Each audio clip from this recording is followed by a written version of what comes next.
మహాభారతం సులభ శైలిలో జనమేజయుడు నిర్వహించిన సర్పయాగం. జనమేజయుడు తన తండ్రికి సంభవించిన ఘోరమైన ఆ మరణ వృత్తాంతం వినగానే ప్రళయ భయంకరుడైన పరమేశ్వరునిలా మహోగ్రుడైపోయాడు. ఆ రాచపట్టి హృదయంలో ప్రతీకార జ్వాలలు భగ్గున చెలరేగాయి. మహాత్మా, నా తండ్రికి అకాల మృత్యువును కలిగించిన తక్షకుణ్ణి, ఆ పాషాండునికి సహకరించిన నాగులను నిలువునా కాల్చి భస్మం చెయ్యనిదే నాకు మనశ్శాంతి ఉండదు.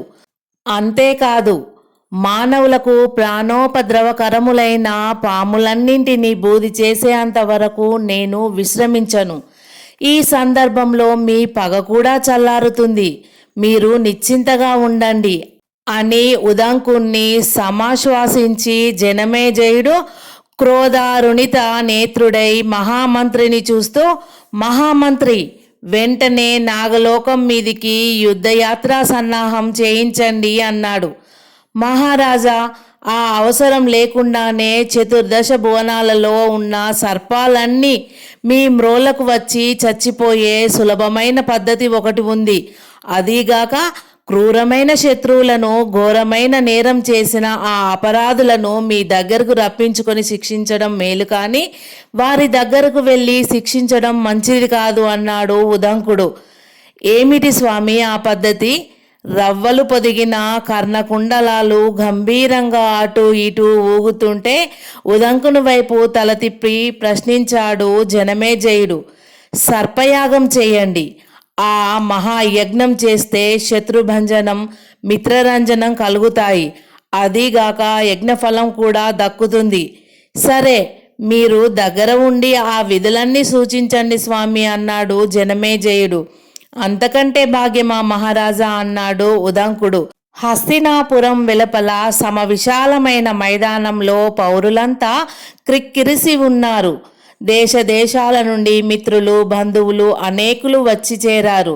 త్రుటిలో చరాచర విశ్వాన్ని రూపుమాపి పునరుజ్జీవింపజేయగల బ్రహ్మకల్పులైన మహామునీంద్రులు ఎందరో వేంచేశారు. వచ్చిన వారందరికీ మంత్రులు, రాజోద్యోగులు ఉచితమైన ఉపచర్యలు చేశారు. మనోజ్ఞమైన యజ్ఞ మండపంలో జనమేజయ మహారాజు శుచి అయి అర్ధాంగి లక్ష్మి అయిన వపుష్ఠాదేవితో కలిసి యజ్ఞదీక్షను వహించాడు. ఎదురుగా ఆకాశమంటేటట్లు నాలుకలు సాచి అగ్నిదేవుడు యజ్ఞగుండంలో క్షణ క్షణ ప్రవర్ధమానుడై ప్రకాశిస్తున్నాడు. ఋత్విజులందరూ నల్లని వస్త్రాలను ధరించి ఆ గుండం చుట్టూ దర్భాసనాల మీద కూర్చొని ఉండగా భార్యాసహితుడైన జనమేజయ మహారాజు నేతితో హుతాశనుని సంతృప్తి పరుస్తుంటే గొంతెత్తి మంత్రాలు చదవసాగారు. అక్కడ చేరి ఉన్న వాళ్ళందరిలోనూ ప్రతీకార వాంఛ భయంకరంగా పరవళ్ళు తొక్కుతోంది. ఆ మహాయజ్ఞానికి చవన వంశ పావనుడైన చంచభార్గవ మౌనీంద్రుడు హోతగా, పింగళ మునీశ్వరుడు ఆధ్వర్యుడుగా, శరీరవ మహర్షి బ్రహ్మగా, కౌసరుచి శ్రేష్ఠుడు ఉద్గాతగా నిర్ణయింపబడి తమ తమ విధులలో పూర్తిగా నిమగ్నులైపోయారు. ప్రళయ కాల్పాగ్నుల వంటి తేజోమూర్తులైన శిష్యులు తనను సేవిస్తూ ఉండగా వేదమూర్తి అయిన వేదవ్యాస మునీంద్రుడు సదస్యుడుగా ఎన్నుకోబడి తన ధర్మాన్ని తాను నిర్వర్తిస్తూ ఉన్నాడు. హోమధూమంతో క్రమక్రమంగా ఆకాశమంతా నల్లబడసాగింది. బ్రాహ్మీమూర్తులైన భూసుర వర్రిల మంత్రాలు కాలపాశాలై వెళ్ళి సర్పజాతులను పట్టి లాక్కొని రావడం ప్రారంభించాయి. తెల్లటి పాములు కొన్ని, ఎర్రటివి కొన్ని, పచ్చటివి కొన్ని, నల్లటివి కొన్ని, 2 శిరస్సులు కలిగినవి కొన్ని, 5 శిరస్సులు కలిగినవి కొన్ని, 2 వైపులా తలలు కలిగినవి కొన్ని, ఎన్నో రకాల పాములు, పెద్ద పెద్ద శరీరాలు, చుట్టలు విడదీసుకుంటూ బిట్టుగా ఆక్రందన చేస్తూ ఆకాశం నుండి, భూమి నుండి, పాతాళం నుండి మహావేగంతో వచ్చి ఆ యజ్ఞగుండంలోని అగ్నిజ్వాలలలో పడి ప్రాణాలను విడిచిపెట్టసాగాయి. విషపూరితాలైన సర్ప శరీరాలు అగ్నిలో కమిలి పగిలిపోతూ ఉంటే దుర్గంధం ధూమంతో కలిసి ఆ ప్రాంతమంతా వ్యాపించింది. పాముల శరీరాలు పగులుతూ ఉన్నప్పుడు ఏర్పడే శబ్దాలు అతి భయంకరంగా మారుమ్రోగసాగాయి. ఆ ప్రదేశం బీభత్సకరంగా అయింది. జనమేజయ మహారాజులో పట్టుదల ఇంకా పెరిగిపోయింది. అలా ఎంతోసేపు సాగిన ఆ సర్పయాగంలో సర్పకులమంతా చాలా వరకు బూడిదైపోయింది. తర్వాత తక్షకుని వంతు వచ్చింది. భయపడి ఇంద్రుని శరణుజొచ్చిన తక్షకుణ్ణి బ్రాహ్మణ మంత్రాలు బంధించుకొని ఈడ్చుకొని రాసాగాయి. మంత్రపాశాల బంధనాల నుంచి పెనుగులాడుతున్న తక్షకుని నోటి నుంచి వెలువడే విషాగ్ని జ్వాలలకు ఆకాశమంతా ఎర్రబడిపోయింది. శరీరం కాలమేఘంలా మెలితిరుగుతూ భయంకరంగా బుసలు కొట్టసాగింది. బ్రాహ్మణ మంత్రాలు బలవంతంగా తక్షకుణ్ణి లాక్కొని రాసాగాయి. తక్షకుడు ఎప్పుడెప్పుడు యజ్ఞాగ్ని జ్వాలలకు ఆహుతి అవుతాడా అని అందరూ ఆత్రంతో ఎదురు చూడసాగారు. అదే సమయంలో బ్రహ్మతేజం అందరి కళ్ళకు మిరుమిట్లు గొల్పుతూ ఉంటే దర్శనీయమైన వినీత రూప సంపదలతో వెలుగుతూ చూడగానే మనసును ఆకట్టుకునే శక్తి కలిగిన ఒక మునికుమారుడు అక్కడ సాక్షాత్కరించి, చంద్రవంశ పూర్ణచంద్ర, జనమేజయ మహారాజా, నీకు శుభమగుగాక, నీ ప్రజలకు మేలు చేకూరుగాక అని చెయ్యెత్తి ఆశీర్వదించాడు. నీ యాగధర్మాలతో దేవతలు మానవులు సంతృప్తులయ్యారు. ధర్మరాజు ప్రజాపతి మొదలైన రాజశ్రేష్ఠులకు తీసిపోకుండా యజ్ఞ దీక్షను నిర్వహించావు. ఇంతమంది ఇన్ని విధాలుగా సంతృప్తి పడి నీకు మేలు కోరే ఈ శుభ సమయంలో నేను కూడా నీ నుండి ఏదైనా సహాయం పొంది సంతృప్తి పడి నీకు శుభోన్నతులు కలిగేటట్లు ఆశీర్వదించి పోదామని వచ్చాను అన్నాడు ఆ బ్రాహ్మణ పుత్రుడు. మహాత్మా, మీ రాకతో ఈ యజ్ఞం సంపూర్ణమైంది. మిమ్మల్ని చూస్తుంటే ఆ పార్వతీ పరమేశ్వరుల ప్రియకుమారుడైన కుమారస్వామి జ్ఞప్తికి వస్తున్నాడు. మీకు ఏం కావాలో సెలవీయండి, మీ కోరికను తీర్చడానికి నేను సిద్ధంగా ఉన్నాను అన్నాడు జనమేజయ మహారాజు ఆ బ్రాహ్మణ బాలుని ముగ్ధవదనం వంకే చూస్తూ. రాజేంద్ర, అర్తులను ఆదరించడం, ఆడిన మాటను ఆచరించడం మీ వంశంలో ఆది నుంచి వస్తున్న గుణాలే. మీ ముత్తాతగారైన ధర్మరాజులోని ఉదార బుద్ధిని పునికి తెచ్చుకున్నావు. నువ్వు నా కోరికను తీర్చితే నా జన్మే చరితార్థమవుతుంది అన్నాడు ఆ బ్రాహ్మణ పుత్రుడు. తప్పకుండా తీరుస్తారు స్వామి. మా మహారాజుకు భూసుర సేవను మించిన మరొక ధర్మమే లేదు. సమీపంలో ఉన్న రాజబంధువులు, మిత్రులు, పౌరులు తలలు ఊపుతుండగా మహామంత్రి అన్నాడు, అవును స్వామి, మీ కోరిక ఏదో వెల్లడించండి అన్నాడు జనమేజయ మహారాజు మళ్ళీ. మహారాజా, ఈ సర్పాలన్నీ నా బంధువర్గంలో చేరినవి. దయామయ హృదయుడవై ఇంతటితో వాటిని రక్షించు.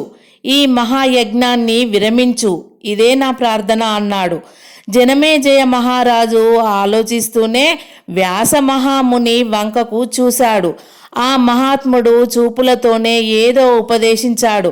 వెంటనే చిరునవ్వుతో ఆ బ్రాహ్మణుని వైపు తిరిగి, తపస్వి, మీ కోరికను ఆమోదిస్తున్నాను, యజ్ఞాన్ని విరమిస్తున్నాను అన్నాడు జనమేజయుడు. అదే సమయంలో ఆకాశమంతా చెదిరిపోయేటట్లు బుసలు పెడుతూ శరీర వర్ణానికి విషాగ్ని తోడు కాగా ఆ పరిసర ప్రాంతమంతటినీ ఎర్రగా భయంకరంగా చేస్తూ మంత్రపాశాలు పట్టి లాగుతుంటే గిరగిరా తిరుగుతూ పైనుండి యజ్ఞగుండంలో పడబోతున్న తక్షకుడు అందరికీ కనిపించాడు. ఆగు తక్షక, ఆగు!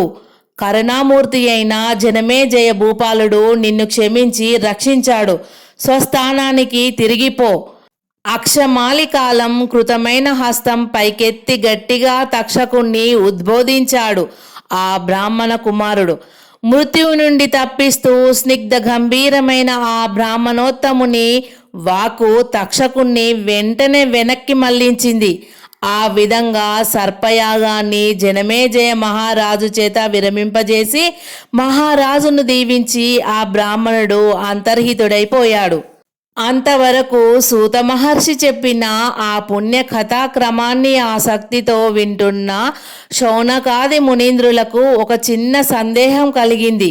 ఉగ్రశ్రవణ మహర్షి ఈ పవిత్ర చరిత్రలో ఒక చిన్న సందేహం ఏర్పడింది. దయచేసి ఆ సందేహాన్ని తొలగించి తర్వాత కథకు ఉపక్రమించండి అన్నాడు ఒక ముని కుమారుడు.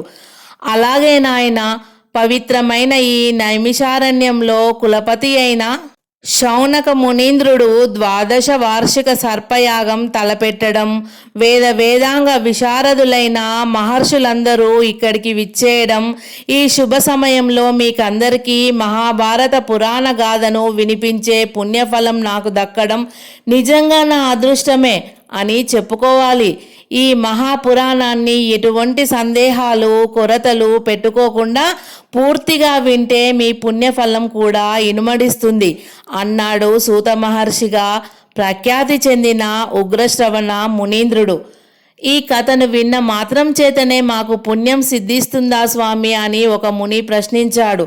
అవును మహాముని, ఈ మహాభారత కథ పంచమ వేదమని కూడా విశ్వవిఖ్యాతమైంది. ధర్మతత్వజ్ఞులకు ధర్మశాస్త్రమని, వేదాంతం తెలిసిన వాళ్లకు వేద నిలయమని, నీతి తెలిసిన వాళ్లకు నీతి శాస్త్రమని, ప్రబంధ జ్ఞానం గల వాళ్లకు మహాకావ్యమని, లాక్షణికులకు సర్వలక్ష్య సంగ్రహమని, ఐతిహాసికులకు గొప్ప ఇతిహాసమని, పౌరాణికులకు బహుపురాణ సారమని, ఇలా ఎన్నెన్నో విధాలుగా జగత్ ప్రసిద్ధిని పొందేటట్లు వేదవ్యాస మునీంద్రుడు బ్రహ్మ ఆజ్ఞ ప్రకారం ఈ మహాభారత గాథను రచించాడు అన్నాడు సూత మహర్షి. బ్రహ్మ ఆజ్ఞ ప్రకారమా? అదేమిటో వివరించండి స్వామి అన్నారు మిగతావారు.